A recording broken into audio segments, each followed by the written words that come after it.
بسم اللہ الرحمن الرحیم۔ السلام علیکم ناظرین، آج کی قسط دل کو جھنجھوڑ کر رکھ دیتی ہے۔ نیکی کا ایسا عمل جو نہ صرف گناہوں کو مٹا دیتا ہے بلکہ انسان کے دل کو ایمان کی روشنی سے بھر دیتا ہے۔ آئیے مشکات شریف کی کچھ اور مبارک حدیثیں سنتے ہیں۔ حضرت عبادہ بن صامت رضی اللہ عنہ بیان کرتے ہیں کہ میں نے رسول اللہ صلی اللہ علیہ وسلم کو فرماتے ہوئے سنا، جو شخص گواہی دے کہ اللہ کے سوا کوئی معبود برحق نہیں اور محمد صلی اللہ علیہ وسلم اللہ کے رسول ہیں، اللہ نے اس کو جہنم پر حرام کر دیا ہے۔ رواہ مسلم، مشکات حدیث نمبر 36۔ حضرت عثمان بیان کرتے ہیں، رسول اللہ صلی اللہ علیہ وآلہ وسلم نے فرمایا کہ جس شخص کو اس حالت میں موت آئے کہ وہ جانتا ہو کہ اللہ کے سوا کوئی معبود برحق نہیں تو وہ جنت میں داخل ہوگا۔ رواہ مسلم، مشکات حدیث نمبر 37۔ حضرت جابر رضی اللہ عنہ بیان کرتے ہیں، رسول اللہ صلی اللہ علیہ وسلم نے فرمایا، دو خصلتیں باعث موجب ہیں۔ کسی شخص نے عرض کیا، اللہ کے رسول، وہ دو موجب کیا ہیں؟ آپ صلی اللہ علیہ وسلم نے فرمایا، جو شخص اللہ کے ساتھ شرک کرتا ہوا فوت ہو جائے تو وہ جہنم میں داخل ہوگا، اور جو شخص اس حال میں فوت ہو کہ وہ اللہ کے ساتھ کسی کو شریک نہ بناتا ہو تو وہ جنت میں داخل ہوگا۔ رواہ مسلم، مشکات حدیث نمبر 38۔ حضرت ابو ہریرہ رضی اللہ بیان کرتے ہیں، ہم رسول اللہ صلی اللہ علیہ وسلم کے ارد گرد بیٹھے ہوئے تھے، جبکہ ابو بکر و عمر رضی اللہ صحابہ کی ایک جماعت کے ساتھ ہمارے ساتھ تھے کہ رسول اللہ صلی اللہ علیہ وسلم ہمارے پاس سے اٹھ کر چلے گئے۔ آپ نے ہمارے پاس واپس آنے میں تاخیر کی تو ہمیں اندیشہ ہوا کہ ہماری غیر موجودگی میں آپ کو کوئی تکلیف نہ پہنچائی جائے، پس ہم ہماری غیر موجودگی میں آپ کی تلاش میں اٹھ کھڑے ہوئے تو سب سے پہلا شخص میں تھا جو پریشان ہوا، تو میں وہاں سے رسول اللہ صلی اللہ علیہ وسلم کو تلاش کرنے کے لیے روانہ ہوا، حتیٰ کہ میں انصار قبیلے کے ایک خاندان بنو نجار کے ایک باغ کے پاس آیا تو میں نے اس کا چکر لگایا تاکہ مجھے اس کا کوئی دروازہ مل جائے، لیکن میں نے کوئی دروازہ نہ پایا۔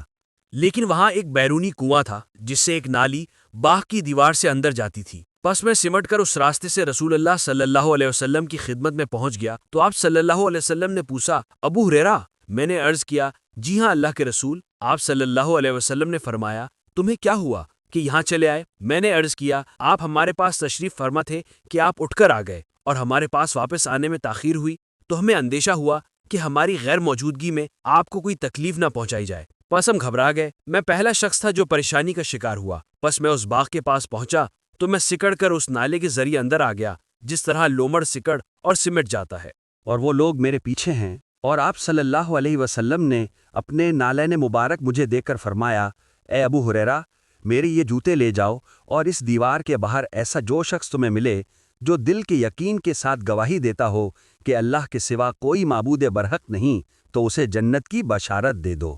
تو سب سے پہلے عمر رضی اللہ تعالیٰ عنہ سے ملاقات ہوئی۔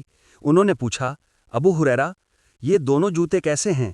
میں نے کہا، یہ دونوں جوتے رسول اللہ صلی اللہ علیہ وسلم کے ہیں، آپ نے یہ دے کر مجھے بھیجا ہے کہ میں ایسے جس شخص سے ملوں جو دل کے یقین کے ساتھ گواہی دیتا ہو کہ اللہ کے سوا کوئی معبود نہیں، میں اسے جنت کی بشارت دوں۔ یہ سن کر عمر رضی اللہ نے میرے سینے پر مارا تو میں سرین کے بل گر پڑا۔ انہوں نے کہا، ابو ہریرہ، واپس چلے جاؤ۔ میں روتا ہوا رسول اللہ صلی اللہ علیہ وسلم کی خدمت میں واپس آیا، جبکہ عمر رضی اللہ بھی میرے پیچھے پیچھے چلے آئے۔ رسول اللہ صلی اللہ علیہ وسلم نے فرمایا، تمہیں کیا ہوا؟ میں نے عرض کیا، میں عمر رضی اللہ سے ملا تو انہوں نے میرے سینے پر اس زور سے مارا کہ میں سرین کے بل گر پڑا اور کہا کہ واپس چلے جاؤ۔ رسول اللہ صلی اللہ علیہ وسلم نے فرمایا، عمر، تمہیں ایسا کرنے پر کس چیز نے آمادہ کیا؟ انہوں نے عرض کیا، اللہ کے رسول، میرے والدین آپ پر قربان ہوں، کیا آپ نے اپنے جوتے دے کر ابو ہریرہ کو بھیجا تھا کہ تم جس ایسے شخص کو ملو جو دل کے یقین کے ساتھ گواہی دیتا ہو کہ اللہ کے سوا کوئی معبود برحق نہیں، اس کو جنت کی خوشخبری سنا دو؟ آپ صلی اللہ علیہ وسلم نے فرمایا، ہاں۔ انہوں نے عرض کیا، آپ ایسے نہ کریں، مجھے اندیشہ ہے کہ لوگ اس بات پر توکل کر لیں گے، آپ انہیں چھوڑ دیں تاکہ وہ عمل کرتے رہیں۔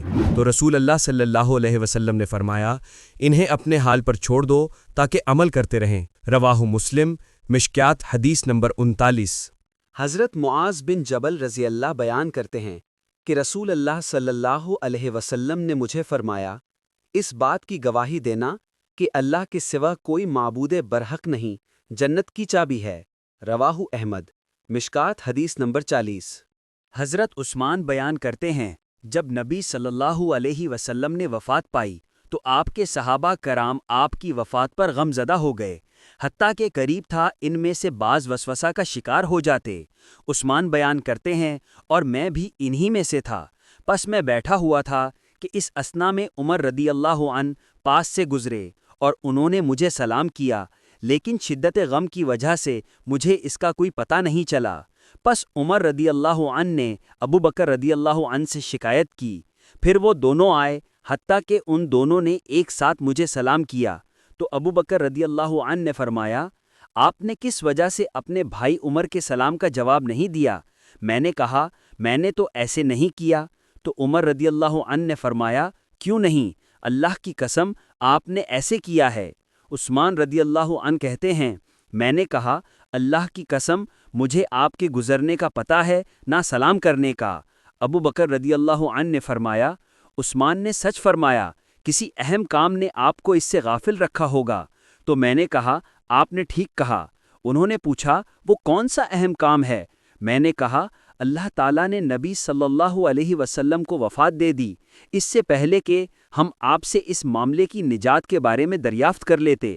ابو بکر رضی اللہ عنہ نے فرمایا، میں نے اس کے متعلق آپ سے پوچھ لیا تھا۔ میں ان کی طرف متوجہ ہوا اور انہیں کہا، میرے والدین آپ پر قربان ہوں، آپ ہی اس کے زیادہ حقدار تھے۔ ابو بکر رضی اللہ عنہ نے فرمایا، میں نے کہا، اللہ کے رسول، اس معاملے کا حل کیا ہے؟ رسول اللہ صلی اللہ علیہ وسلم نے فرمایا، جس شخص نے مجھ سے وہ کلمہ جو میں نے اپنے چچا پر پیش کیا لیکن اس نے انکار کر دیا، قبول کر لیا تو وہی اس کے لیے نجات ہے۔ یہ ضعیف روایت ہے۔ حضرت مقداد رضی اللہ عنہ سے روایت ہے کہ انہوں نے رسول اللہ صلی اللہ علیہ وسلم کو فرماتے ہوئے سنا، اللہ روئے زمین کے ہر شہر و بستی کے ہر گھر میں کلمہ اسلام داخل فرما دے گا، خواہ اسے کوئی عزت کے ساتھ قبول کر لے یا ذلت کے ساتھ زندہ رہے۔ وہ لوگ جنہیں اللہ عزت عطا فرمائے گا تو وہ ان کو اس کا اہل یعنی محافظ بنا دے گا، یا ان کو ذلیل کر دے گا تو وہ اس کی اطاعت اختیار کر لیں گے۔ میں نے کہا، گویا دین پورے کا پورا اسی کا ہو جائے گا۔ رواہ احمد، مشکات حدیث نمبر 42۔ حضرت وہب بن منبہ رضی اللہ عنہ سے روایت ہے، انہیں کہا گیا، کیا لا الہ الا اللہ، اللہ کے سوا کوئی معبود برحق نہیں، جنت کی چابی نہیں؟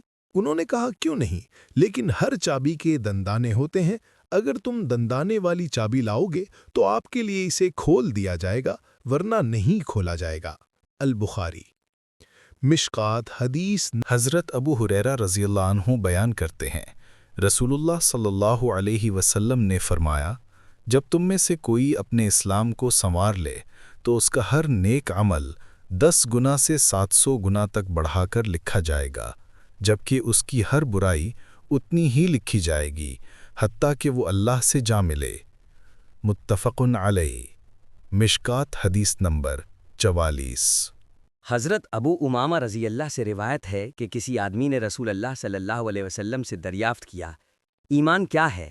آپ صلی اللہ علیہ وسلم نے فرمایا، جب تیری نیکی تجھے خوش کر دے اور تیری برائی تجھے غمگین کر دے تو مومن ہے۔